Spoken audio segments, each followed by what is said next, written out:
for watching Living on the Cheap and trying to figure it out. Today we're going to talk about, I don't even know, sorry, we are actually going to talk about 5 biggest money savers. This is a collab, so stay tuned. You'll see some links down below for others. Keep watching.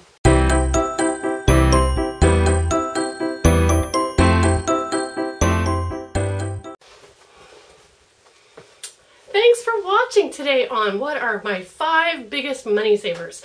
So I've written a list just so that I could stay on tangent, because if you've been watching any of my channels, you know that I could do this a whole lot and get off tangent.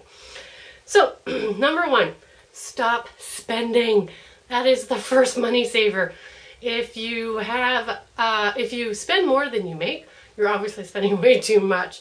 Some of the things that I've written on my list here: stop looking at ads. I know for me personally, watching commercials sometimes is just so tempting on ads. They always make the products look so awesome. Sometimes they're not even as awesome as they look on TV, but it makes you want to buy them, and that's what marketers do. They specialize in that. So I record my shows and I just fast forward through all the ads so that I don't watch them.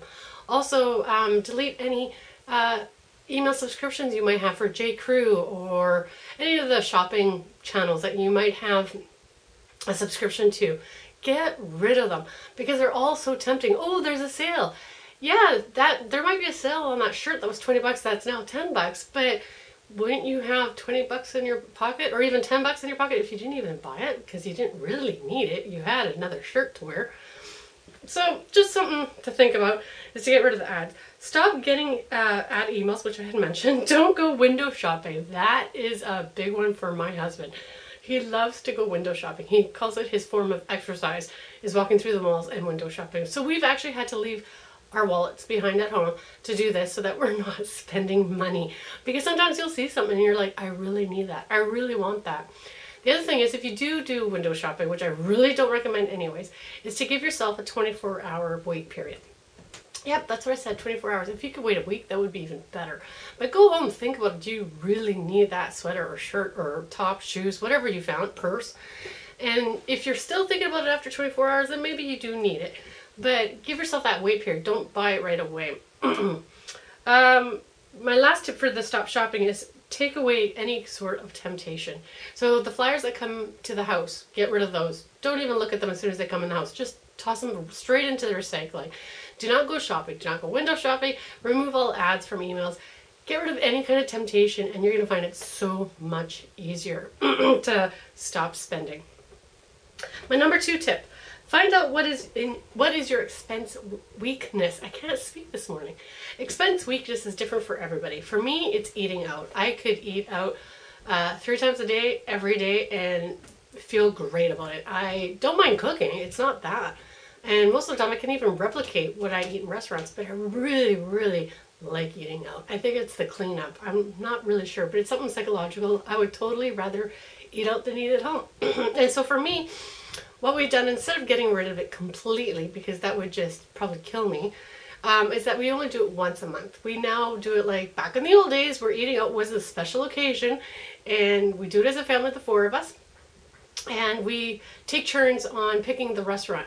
So we're no longer eating at fast food because that's not special anymore. And it's not even necessary. We can eat at home for a third of the cost. So what we do instead is we make this one special dining out experience. And that's what it is now. It's an experience. It's not a rush. It's not, like a quick hamburger eat in the car on the way to the next event or next appointment.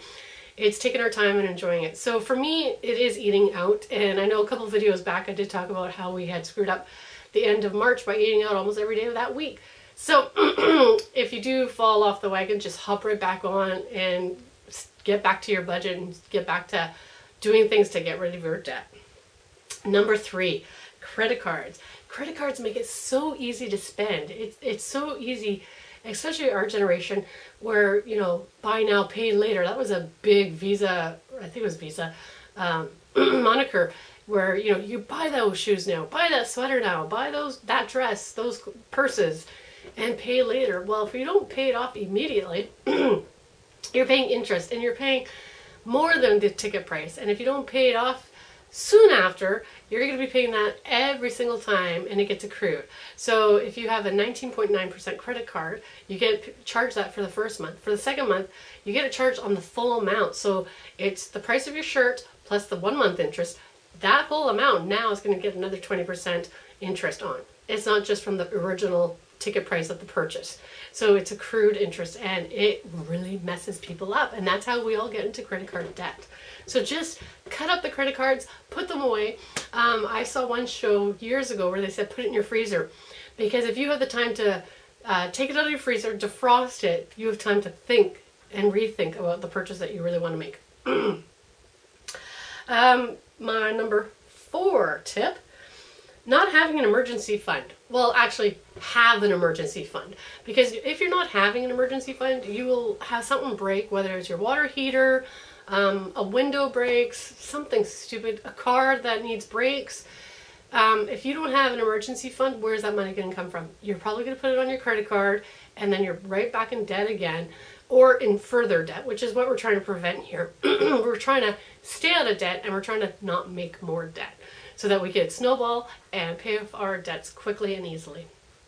So that's, let me just read my tips here. Without it, in the end, you're going to further into debt, and the cycle never ends. Pretty much what I said.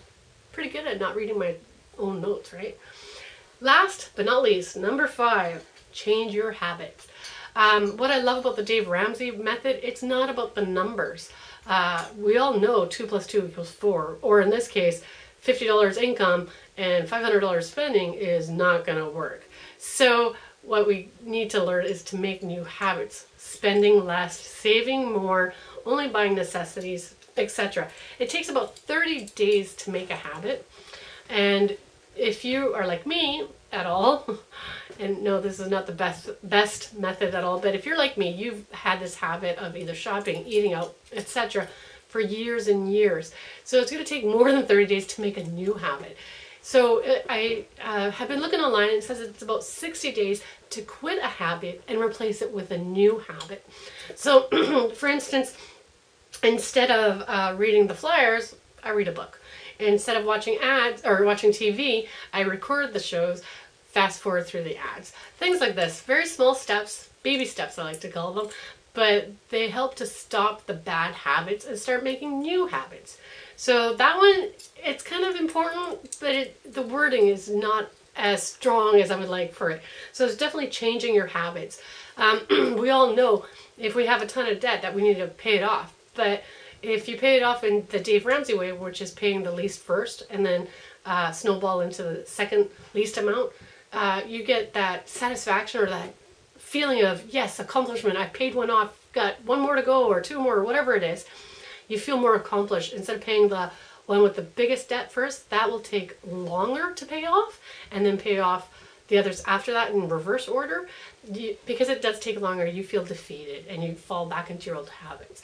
So it's all about habits. It's not about the numbers at all. So changing your habits is very important. Just wanted to let you know, this is part of a collab, and I will link down below all the other collaborators. Cannot speak this morning. I think I need more coffee. But also want to let everybody out there, if you have your own channel and would like to collab, please join our Facebook group. It's called How to Collaborate with Your YouTube Friends. We're taking anybody who's in a budgeting or money or lifestyle channel to please join, big or small. We're all trying to get all our collabs out at the same time, and sometimes you'll see I'm late for some collabs because I didn't know about it and I found out late, so my videos come out later. This is to help us all get our collabs out at the same time. So if you want to join, just go over to Facebook. Again, the title is the group name is How to Collaborate with Your YouTube Friends. It'll also help you grow your channel.